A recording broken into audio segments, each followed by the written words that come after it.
Hey everyone, Jamie Pate here. Today we're going to jump back into that October album and visit part 2, filling in some pockets. Thank you so much for joining me. Let's get started.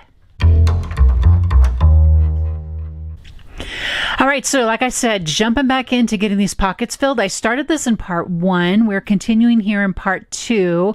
And excuse the light, I will get that adjusted here in just a moment.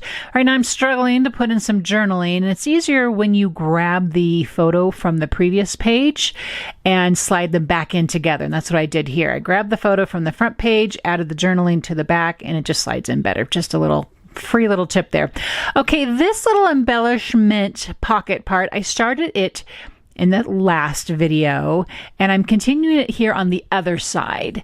And I'm calling this a linear embellishment cluster because I'm literally just layering the pieces right on top of the other. So basically you want to go from larger to smaller, right? And we could keep going just based on the sizes of the embellished pieces. But that's just, I just had fun doing a real simple little embellishment there. I want to share how now we have a linear embellishment cluster that we can add to the list, right? I am stapling this actually to the pocket. I'll actually come back later. I don't show it, but you will see that I went back and I filled the pocket in with vellum. It just looked better. I have that clear pocket to the left there of my hand with the leaves in it, and I like it, but you get too many clear pockets, it sort of loses a little bit of foundation, if that makes any sense at all. And so putting a piece of vellum in there was super helpful. I liked how that worked, and I would definitely do that again. Okay, I'm pulling off my little mint tape here that I have added to these pockets too. You can see it there on the right side too. It's just my little notes as to what I want to go into those pockets. Mint tape for the win. I'm going to be putting a video out for that pretty soon, and different ways mint tape is so helpful in the studio.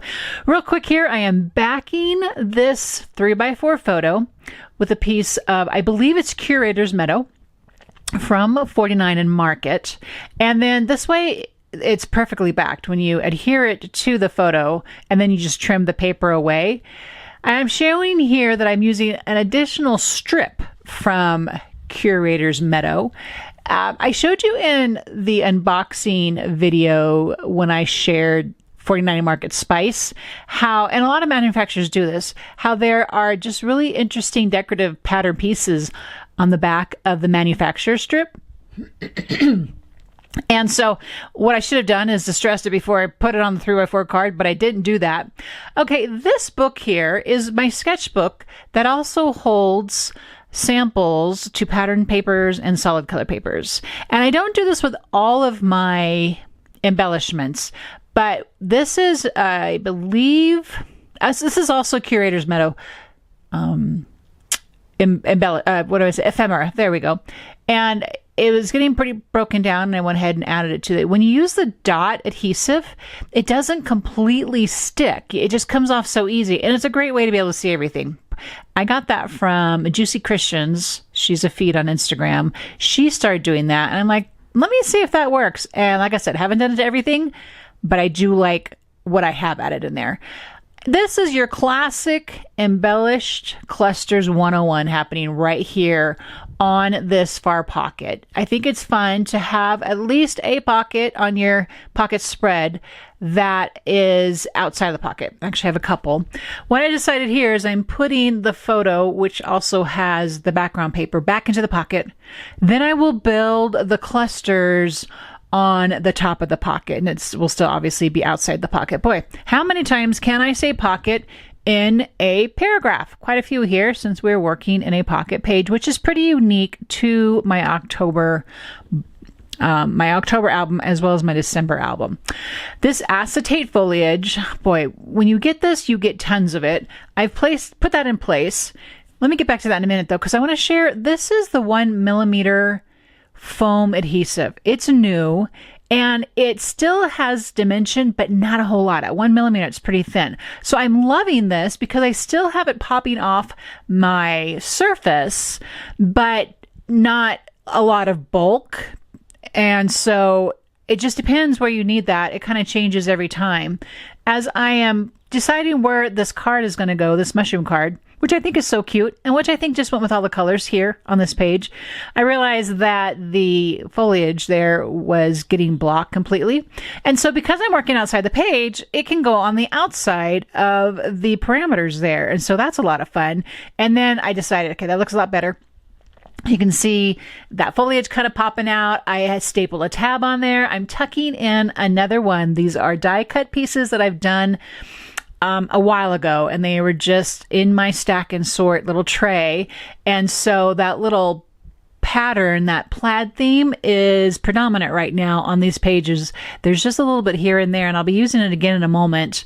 But I'm grabbing a 1/8 strip, which is a perfect size for the back of this little sentiment strip, and it'll be the crowning glory of this particular embellished cluster that is on the outside of the pocket here.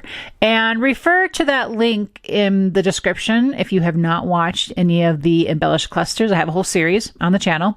This is a Tim Holtz quote chip, and I'm trimming it down because I want it to cover the back side of that quote card that is on the very left. It's in the leaf pocket.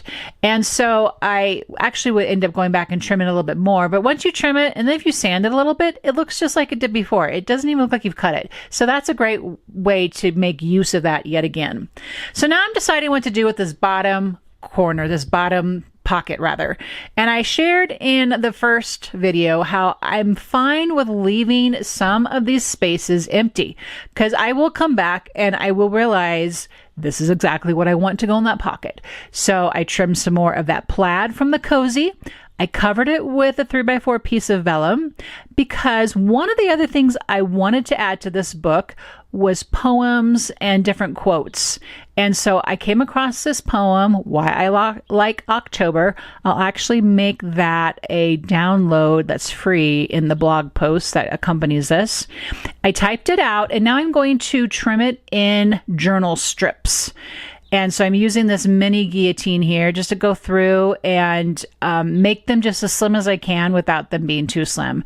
And so it's just taking a minute to go through and do that. It's great use of this guillotine to make this happen like this. I'm counting how many strips I have. I'm going to grab the middle one. And this is the part of the show where I slow down no, I haven't slowed down yet. I'm going to slow down. I'm so funny. I'm going to slow down the recording here in a minute and talk for a second about just what is happening here, and that is slow making.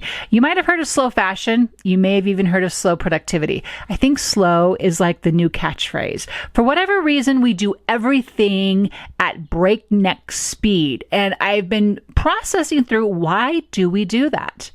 So taking these strips, using that brand new clear glue from ScrapbookCom, gluing each piece, gluing each piece down, took a minute. And it was okay because I really want to start being more mindful about this. And maybe it's the business that I'm in and just trying to maybe at times put too much content out. I mean, that can be its own problem, right? So this was a little therapeutic. This was like I said, a slow time. I mean, this could be complete silence. You don't have to listen to something. You don't have to watch something. Or you could take time to listen to a podcast or an audiobook and maybe add some education into your life a little bit if that's what you want to do, or listen to nothing at all, which I very often do. I find we live in a very noisy time. So creativity in all its different facets of bringing such goodness to us can also be a time of slowing it down. I put a stamp block on top of that so it will glue down.